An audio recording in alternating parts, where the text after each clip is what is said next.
Thank you. Well, tonight and today, I should say, is a very special event that we do twice a year. And this event is so critical to us because there's a lot of noise out there. And I always like to joke, maybe I'm just happily ignorant, but I try to not watch and limit the news too much. And the reason why you can do the same, especially with the financial sector, is because we offer a monthly market recap every month, and we do this event twice a year. And if you don't ever catch this event, remember that if you can't catch it in person, we do this event live. So I want to thank every single one of you that's here in person, as well as those who are watching online. So today's event may seem like financial advice to you. My job as a speaker is trying to speak to each and every single one of you, but I'm not giving you personal financial advice. It would be impossible to cover everyone's situation because everyone in this room, everyone that I know individually has a different situation. So don't take any of it as personal financial advice, even though it may feel like personal financial advice. This event is really structured in 4 different chapters that we're going to take our time. We're not going to rush through it, and we're going to unpack these 4 different agenda items.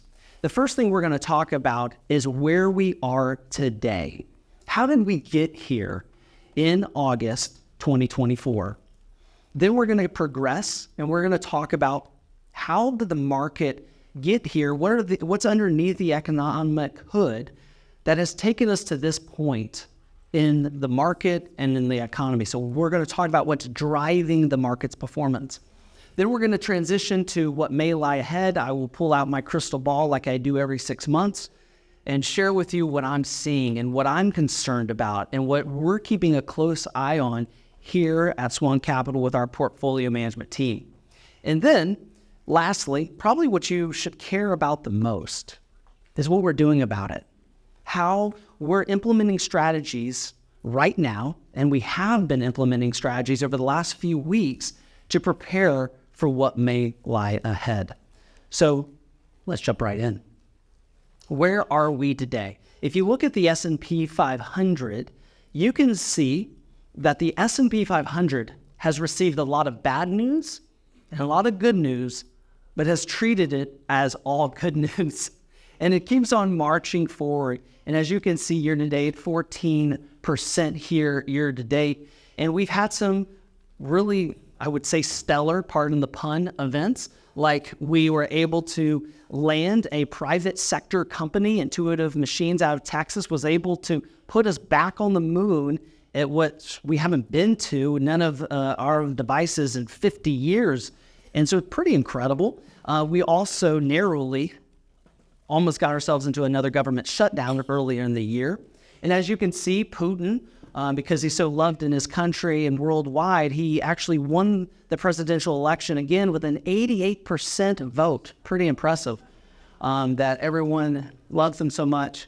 And then you have the Iranian strikes against Israel and how the market was concerned, rightfully so, with the geopolitical events. And here we are today, or getting closer to today, with the presidential debate with 2 seniors debating on live television how great their golf games are or not. So pretty great comical times to be an American. And then it takes us to this day in August. So we're going to unpack this really stellar year that we've had in the S&P 500 and in our portfolios. What we've seen is 31 all-time highs reached. What an incredible feat for the year to just continually march forward to 31 new all-time highs for the S&P 500. And a lot of families, I understand where you're sitting as a retiree who's 5 years into retirement, about to retire. You see all these all-time highs marching forward, and you think, maybe this is the time I go to cash. This is the time that I should be on the sidelines. And what we know statistically with momentum investing, actually all-time highs do have a tendency to cluster at times. Now, if you had a 20-year investment horizon, this would be a perfect time to have the majority of your money in the market to enjoy all of those returns. But that's not your chapter of life, of course. And I want to encourage you, and we've already heard some, concerns in reviews one-on-one where clients are saying, hey, I have these roof accounts. Now, if you're not familiar with our terminology, roof accounts are market-related investments. Stocks, ETFs, mutual funds, things like that are considered roof accounts. Maybe we should bring some of our roof accounts down to the walls, or maybe we should move it down to the foundation. When we built your financial plan one-on-one, we planned for a period like this. We planned for a spring and a summer, and that's why we allocated very clearly how much we wanted in those roof accounts, expecting them to continue to grow. But that's also why we prepared for a market pullback with your wall account or your foundational account in case the market doesn't keep on marching forward. So that's just trying to instill some confidence into you that we can let our roof accounts continue to grow. And I'm going to talk about how we've tried to limit our downside as best as possible. Continuing on, this really will show you how overvalued the market has become, though. And there are 4 or 5 major, I would call them thermometers, that we track here at SWAN Capital to make sure that we haven't lost sight of where the market is in valuations. A lot of times we can get caught in euphoria, irrational exuberance. And these 4 or 5 metrics that we look at, the yield curve, we look at the Shiller PE ratio, we look at a few other, including this Buffett indicator, the Buffett ratio. It goes by a few names, made famous obviously by Warren Buffett. It compares our country's GDP, so our country's output, the gross domestic product of our country compared to our stock market.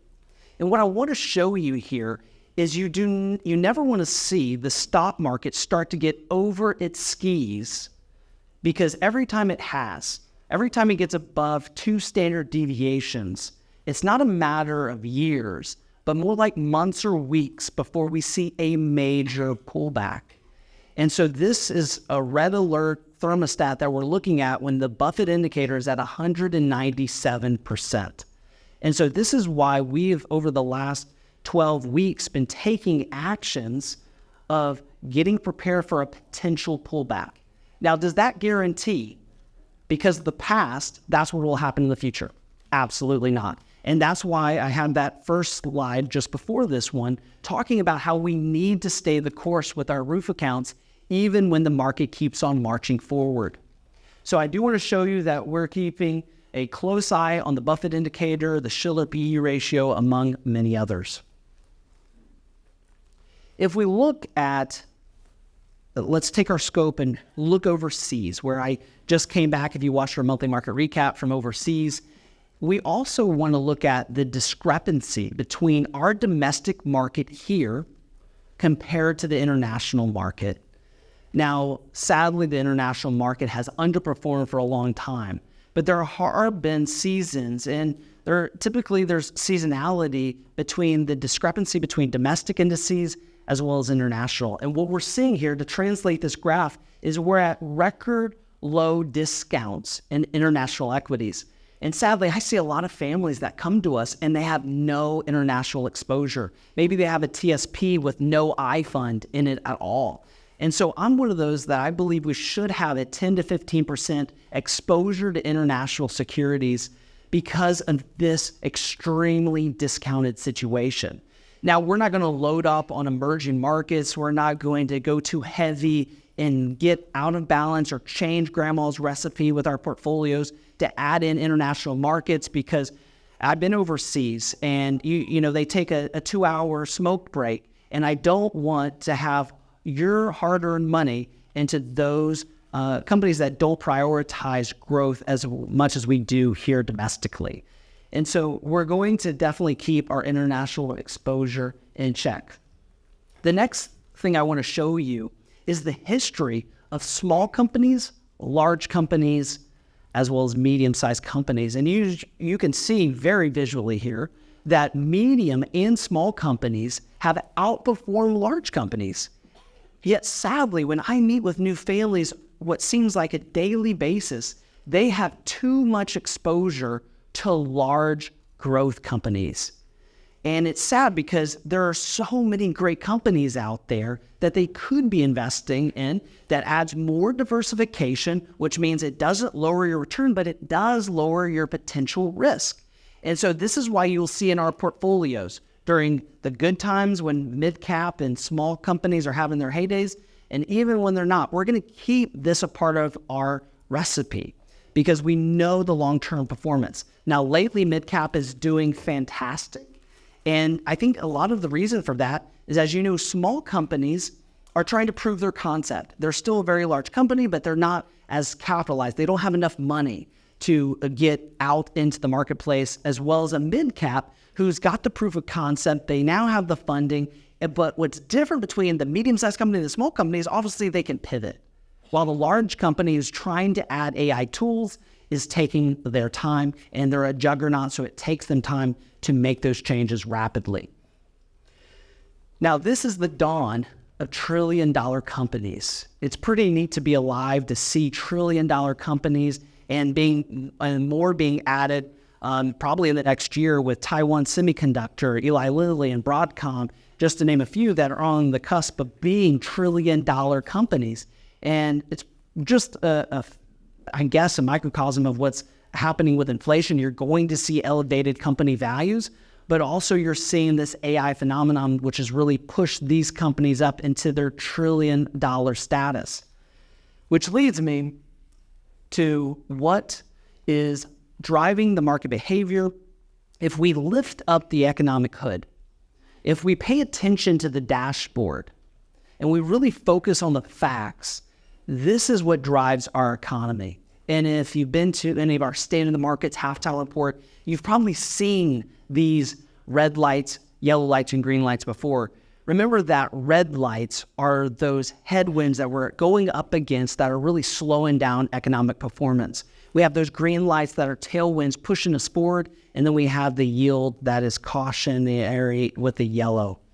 The couple things that I want to highlight for you is first is housing. If you have a child, a grandchild, I'm not telling you anything that you don't know. It's hard in housing right now for young and upcoming home buyers. But what we see is that new sales of homes has dipped. We've seen new housing starts drop nearly in half in some permitting offices, and we're seeing days on the market also stretch out longer. So we're seeing these elevated pricing, but because of interest rates being so high, some of these new borrowers can't buy their house. Now, there's reasons to debate why the housing affordability is such a mess. I would like to argue that people are not saving enough.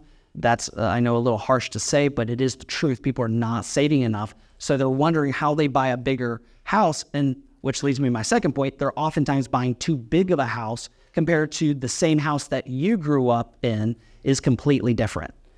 So that's the first item. The other thing we're keeping a close eye on is the end consumer, which we're going to talk about on the next slide. The negative, obviously, are these two red ones. We should be praying for world peace every day because geopolitical events have taken its toll on the market over the last 2 or 3 years. And it hasn't gotten any better over the last week either.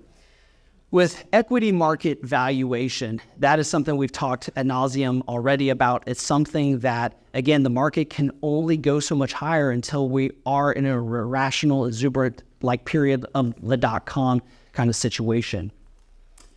So if we look at the end consumer, remember that 70 to 75% of the economy is driven by what the end consumer does. And if you look at consumers' disposable income, you look at our savings rates, what happened? We can see this, and we talked about it over the last 3 or 4 years, and this is no surprise because we told you and foreshadowed this would probably happen. We saw an artificial increase in savings rates during COVID.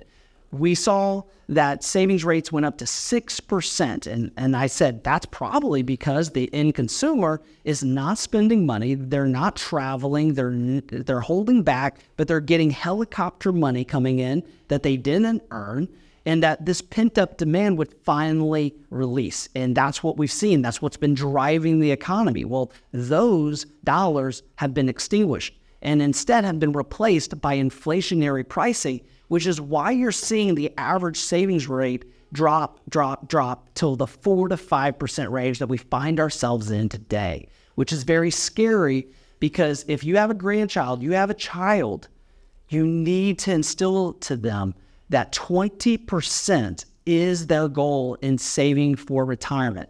And I hate to use that word saving. It really should be investing for retirement.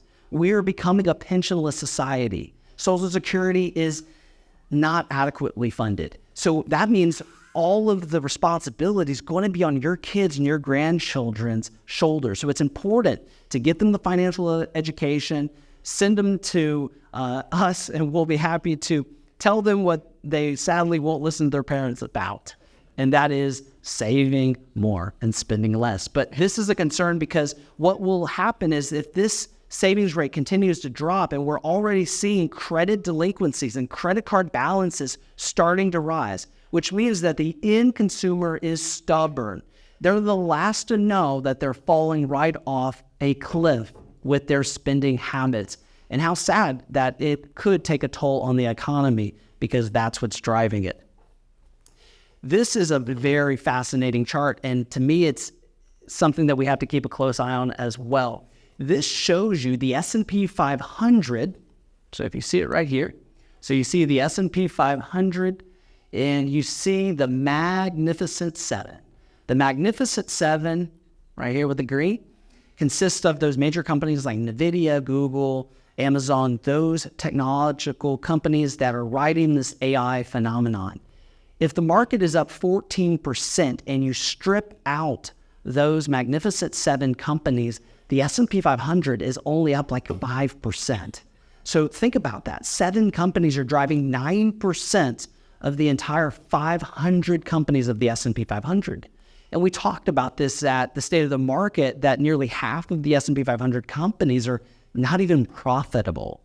And so that is a reason for concern, because if we don't see, after the Fed makes its potential cut, which we'll talk about, we don't see all these other companies following suit behind the bigger tech companies, then I'm afraid that we will have some sort of market correction. So let's take a look at that AI phenomenon. What you're seeing in here is an investment from companies around the globe from all sizes investing heavily into AI. And I've not made my opinion kept in a box. I've shared with it openly to all of you in your reviews that I truly believe the AI phenomenon is just like the dot-com crash. It's just like if you go back to cars, like yes, every one of those major technological innovations had impacted markets in a big way, but it always takes longer for it to occur and to seep in. And that's what I think will take place. I really believe that AI will be that platform for robotics, just like, again, you saw Microsoft being the platform for the PC. And that's what you'll see with Amazon, with 800,000 robots now working. Imagine plugging in AI. That's going to sadly take away a lot of jobs, which I'm going to talk about. But you're seeing $180 billion or something, big number invested globally in AI. So big investments there. Let's talk about inflation. This is on everybody's mind. When we're meeting with clients, there's 2 topics on mostly every client's mind, and this is one of them. So what we've seen here, and you can see the various factors of inflation, what makes up inflation, we saw that energy was a big driving force. That subsided a little bit, and we're seeing inflation starting to come down. But this is what we talked about in previous State of the Markets and halftime reports over the last 2 or 3 years. And I was very clear that this will be sticky inflation, that this will not be transitory inflation, that inflation is the new normal, the cost that you're paying right now, and that it would slowly permeate into the rest of the economy and sadly become solid. And that's what you're seeing with auto insurance. That's a prime example with auto insurance and home insurance, where the repairs on a home, the replacement of a home obviously has to be factored into the new auto insurance, new home insurance. And with the climate, that's not helping either. And so that's where you're seeing your pocketbook be affected because of what happened 3 years ago. And so sadly, this is going to be the new normal. We're probably not going to see a deflationary event, which is not ideal anyway. We have to be careful what we wish for. So inflation now has permeated through the economy, and that leads us soon to talk about the Fed. So what may lie ahead? I always put this chart up here, and for good reason. These are some of the smartest minds in the world. They're paid 7 figures to actually make a forecast about what lies ahead in the next 6 months to 12 months of the economy. These are supposed to be the best financial minds we have, and they are so wrong all the time. And so that should give you confidence. When someone at the water cooler, the subject matter expert, Joe at the water cooler, has an opinion, you should just go somewhere else mentally, because that person doesn't know what's going on. The news has to report news. That's their business. So they're going to, of course, talk about where they think the market is headed. But these are the best minds we have. And they're usually in the same pack together. And we can see here that Citi and JP Morgan have stepped away from the pack, and they have actually reported very bearish estimates for where the S&P 500 could end. While you got on the opposite spectrum, I think it was Wells Fargo, that is very optimistic. So my opinion, I stick with what I said in January, that I do think we're going to have a strong year, that we will start to have hiccups either with geopolitical events or a market that has tired itself out from escalating. And then that probably after the election, something could occur. One of those shoes could drop. But that's all speculation. Again, I have no clue, just like these minds right here. I do want to talk about what lies ahead, and this will be a big market driver, is AI. As you can see, these are the different industries that are affected by AI and how they think they will be affected by AI. And we talked about this in January, how AI went for the most wild segment of the population that I never estimated, and many people didn't either. It went for the creative jobs, which was really surprising. Now, what we're seeing here is at the top, you see IT. So I think it's just desserts. You created AI and it takes your job. Congrats. So that is where it's going to affect. But we're already implementing AI in our business with AI algorithms actually recording our visits that we have with clients, because it actually produces the homework and homework for the client and homework for the firm, and that's sent automatically to the team. And so technology, if utilized in the right way, will actually push all of these boats up with the tide.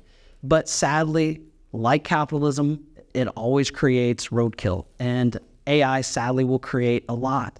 And there's a lot of positives and negatives with AI. And I truly do believe that it will be a positive event for everyone. I truly try to stay optimistic. But you can see what jobs and careers it's going for. If it were me telling my grandchild, you might want to be an irrigation installer, because that's probably one of the last jobs they'll go for. So again, I say that now, but who knows with that Tesla robot. So continuing on.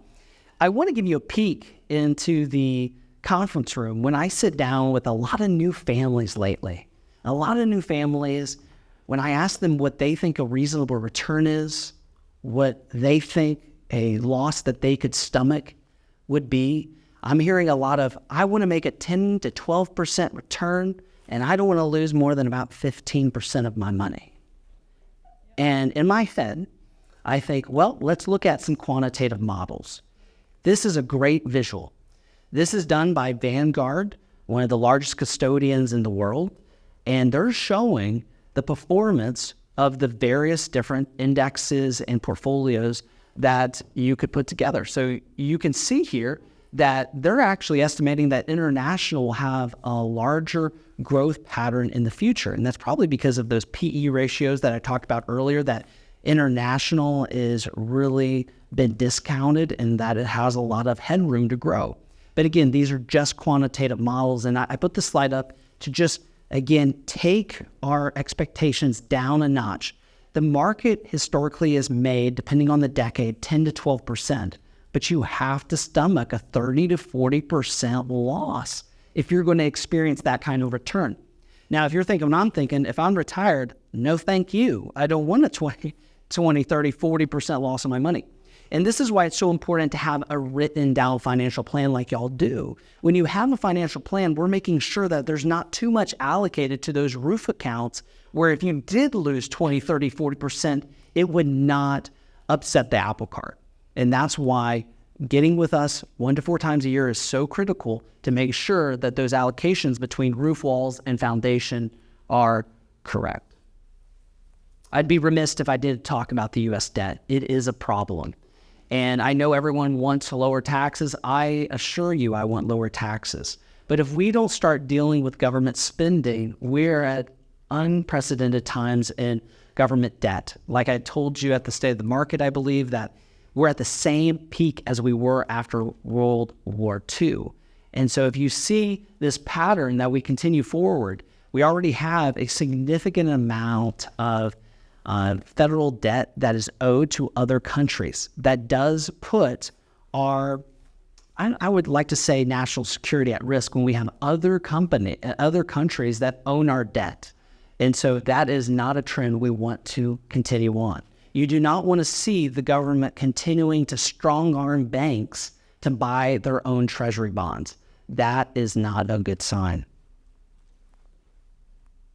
Let's talk about the Fed. The market had priced in 6 rate cuts. They were very optimistic. They were very hopeful. And again, you heard it here at the State of the Market where I said that is not going to happen. That's very optimistic, but it shouldn't happen. And I've been very adamant, it's very controversial, but I don't think the market needed 6 rate cuts. I don't think the economy needed to lower the interest rates too quickly because we do not need a resurgence of inflation. We need to dry it out, stop giving more water to inflation and let it dry up.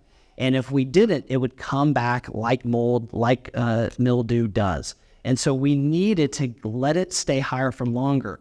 And I understand where the Fed is. They're really in a catch-22. They don't want to look like they have any political persuasion. So they're not in a rush to do a rate cut, but they're also keeping close eyes on the job numbers. And you saw that drop yesterday. But again, that's one number. And so I think it was a little premature for people to think that that's a good time to sell off a bunch of stocks because one number in jobs goes the other way. They don't want it to. So this is the second thing on everyone's mind. This is the drum roll slide. Everyone is talking about it. Everyone's thinking about it.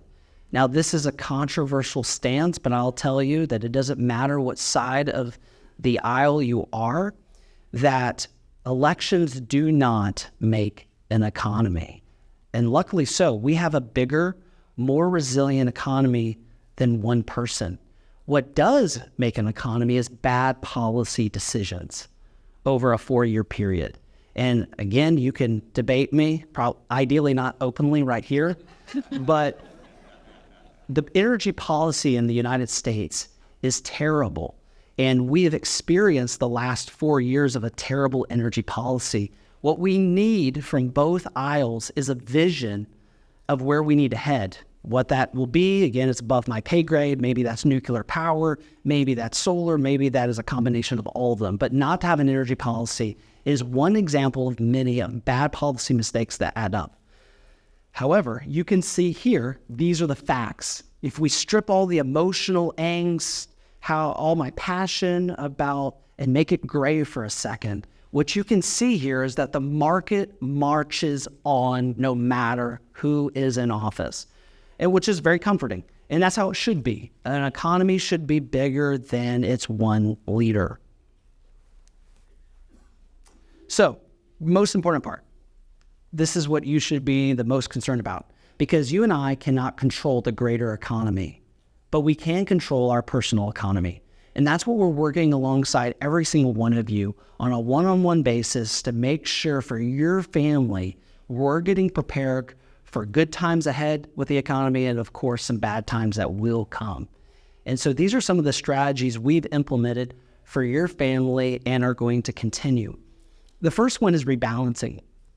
It's age-old for a reason. It's one of the very few free lunches in finance that we have. And it's so important for many ways. I'll just give you three. The first reason is when you rebalance, you're basically selling the winners to buy those underperformers. We have great recipes that make up our SWAN portfolios that are proven, that are back-tested, but they need to be, that we need to adhere to them. And if we let emotion, sadly, say, no, let that winner win for a little longer, I think it's got a chance to grow faster and longer, then we're not being true to our investment statement policy. And so this is why we have an investment policy, because we stick to the plan. There are fire exits in every direction of this auditorium for good reason, because when you get irrational, you need to look for the fire plan. You need to look to a plan, and that's what an investment policy statement is. So we're sticking to that. Number two, it frees up cash. If you're taking income from your investments, this applies to you. When we rebalance, we're getting that cash back into the portfolio to redistribute that to you. So rebalancing, a very important thing that we do for clients within our SWAN portfolios that we're actively managing on your behalf. I want to give a hand clap to Lucas. I'm very appreciative of him at the helm of portfolio management, because he's made some really good rebalancing that we've done, such as changing the maturity of our bonds. We felt that the interest rates had started to top out, and they finally are starting to top up. Again, what we're thinking, we're at the top and the peak, and if the Fed does cut interest rates, that will play really well for our changes that we've rebalanced to, because then the bonds will grow in value along with their yield. The second thing is we made a shift towards mid-cap value and value equities. So many times we'll pivot between growth and value, and we did just that. And that is already paying off in dividends, because value companies have strong dividends. They have that ability to weather a little bit more economic uncertainty than growth does. So rebalancing, a major strategy. The next is tax diversification. I'm happy to report to each and every single one of you, based on your situation, we've helped clients move 10, 20, 30, even 40% of their net worth to tax-free investments. If you're worried about the national debt, you're worried about where tax rates are headed in this country, the best thing you can do is take action. And what we've helped clients do is shift over to tax-free investments like their Roth TSP, Roth 401k, their Roth IRA, their life insurance, their municipal bonds, their HSAs. We've been able to migrate to tax-free investments so that when tax rates sadly potentially go up, then we'll be ready for it. It's, again, no matter where you are on the political aisle, it's very clear. There's administration sees taxes differently. It's been very clear that Kamala and that administration does want the Trump tax cuts to expire in 2026. And Trump, if he can or if he can't, that's a different question, wants to continue those tax rates being lower. If that does happen, that gives us a longer runway for each and every one of you to do those Roth conversions and Roth migrations that we've been helping you through. So again, I hope that tax rates stay lower, but again, something has to be done with the national debt, and something has to be done with government spending. This is a big one. Over the last 10 to 12 weeks, I'm proud to report you've seen the changes we've been making on behalf in your email box, that we've been making changes to your portfolio. And that doesn't cost you any money when we make those changes, but I'm happy to report that for most clients, we've been able to downshift an entire 1 year for nearly every client. And so if you remember, we have 4 years that we manage for our clients in those roof accounts, and those SWAN aggressive over to my left right here is where we actually put our entire 401k for the entire SWAN Capital team. So we have skin in the game. We're investing right alongside you.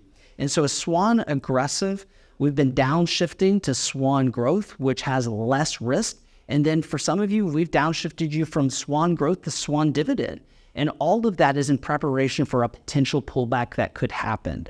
Because anytime we would have a pullback in SWAN aggressive, like a major 2008, you could lose as much as 40%. So for some of your money, that makes some sense, but for a lot of you, that doesn't make sense. And so that's why we've been making tactical downshifting to get ahead of that. If you're taking income in retirement, you probably hear a lot of things, a lot of rules of thumbs that people use. They say, well, if you just take 4% off of your investments, you'll never run out of money. These are all just that. They're rules of thumb. You would not measure a house in 2024 by using your elbow to your index finger. That would not be the best way to do the measurements for building your house. And it's the same approach that you don't want to take into retirement. So this is why we're doing Monte Carlo simulations. We can, at your next review, do a maximum spend calculation to tell you how much that you can spend without running out of money. And we really want to get that up to a 98% of probability that you will not run out of money. And so these are just what JP Morgan has put out with a 40% equity, 60% bond mix, how fast a retirement can be spent down. And this is why it's important that if your income needs change, that in a review, you let us know so that we take advantage of those Monte Carlo simulations and retirement income planning. This is an important slide. We had this at the State of the Market. We'll show it again because it is so powerful. The institutional investors such as CalPERS, which is handling California's retirement. If you look at the Sovereign Wealth Fund of the Cherokee Indians, if you look at the Endowment of Yale, they manage money utilizing what we call alternatives. And I wanted to show you on the far left, you see 80, let's see if I can put a little highlight right here. So 20% in bonds. That shows you how much volatility, how much risk that portfolio is taking, and it right here. And then it shows you what kind of return you can expect with a 9% return. That is the traditional way of investing, where we're just going to put your money in stocks and bonds. But if you are an accredited investor, meaning you have $1 million net worth excluding your home, or you have $2.1 million, that considers you a qualified client, which allows you to invest in alternative investments. And I want to show you why integrating 30% alternatives can be so valuable.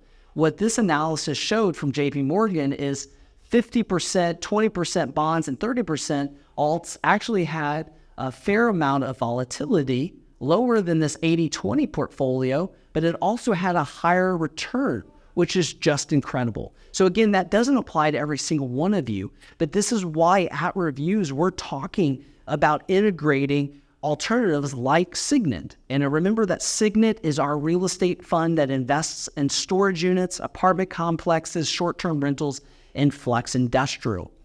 One thing that I'm going to give you a little peek behind the curtain of what we're working on at the portfolio management team right now is one more new alternative proprietary fund. So we have Signet, which we're very proud of the dividend that's increasing over time, but we're also looking at energy. And here's why. AI is going to require energy. Robotics is going to require energy. And I don't think people are talking about this enough. If AI and robotics are a trend that you think are going to continue to grow, what is the force that sustains that is energy. And so that's why we're looking at the SWAN Nest Fund that we're building out as we speak, that will have things like oil, notes, private credit, anything that spits out income, which is what our clients are looking for. In retirement, it's nice to have cash flow and dividends, which help us than just being consistently invested in just the stock market with stocks and bonds like that. Speaking of Signet, I want to show you one of the properties we've just recently invested. We invest in a vintage format, and what that means is that we buy 30 to 40 properties on a yearly basis. So we actually bottle those properties up. They start spitting out dividends for a 3 to 5 year period until they're ultimately sold. And so in 2029, we've actually bought some properties in Tallahassee, we bought a property in Charlotte, and we bought a property in Dallas. So Lucas, can you help me out with playing that video?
So I share that video with you for two reasons. The first reason is if you're already invested in Signet, I want to show you some of the properties that were purchased already for you that we're in the process of renovating as we speak, but also for the 2029 vintage that we're actually adding clients' funds to right now. This is an example property that we're investing in. So I want to show you that if, again, you don't already have those alternatives a part of your portfolio, but you're eligible, we do want to integrate that and kind of give you a heads up, a foreshadowing of talking about Swan Nest in the future. I don't want to watch that again. Okay, let's see if I press that again. Had a good jam though. So here's what actions you can take. This is the homework section of this presentation. It's really nice to hear me talk about all of these figures, but how do we take action in our personal economy? Well, the first way you can do that is when the market is reaching 31 all-time highs, this is the time to say as a family, all right, let's look around the corner. Is there any renovations that we need to do now? Is there any purchases, big-time purchases for a home, an RV, that we need to allocate for now? Because this is the time where we want to start putting some money in stocks, our money market that's earning roughly around 5% these days, and push that aside while the market is doing well to get prepared for a big purchase before we have any pullbacks in the market. The second is QCDs, qualified charitable distributions. If you're planning on doing any end-of-year giving and you're over the age of 70 and a half, you can give up to $100,000 a year from your IRA and pay nothing in taxes. And so that's called a QCD, and what greater time to give to a charity while the market is doing well. Next is Roth conversions. This is a good time as we get closer to end of year to make sure that you've met with me and the team about getting your Roth conversions done for the year. We just need to know all the income sources that you've had. We need the gross numbers to calculate that and help you alongside your CPA or ours. And then next is account contributions. Even if you're working part-time, and I may not know about it, but if you're working part-time and you're making $4,000 a year, that's great. I need to know about it because we may be able to do Roth contributions even in retirement. And so we can add more to a retirement account before the end of the year. And then 401k allocations for you that are still working, and maybe you're 3 years out from retirement and you have the ability to make some 401k allocations. If you haven't already sent us your 401k allocations, it's a great time to say, hey, do I need to rebalance? Because those are outside of our peripheral, so we can't see them on a daily basis. If you have to file your taxes in October because you're waiting for a K-1 and you haven't met with someone like Rhonda or your CPA, again, those K-1s for Signet were a little behind just because of one major company that may not get any future investment because of it, because they've really taken their time with a K-1. But we're just waiting on one K-1 and we're hoping to get that done in the month of August. Again, these are some of the main figures that you might want to be aware of. The Roth contribution now is up to $8,000 per year per person. And as you can see, 401k contributions have increased as well. So these are some really important 2024 figures that we can get you actually a tax document that shows these updated figures. If you email us, we can email you a elongated version of this.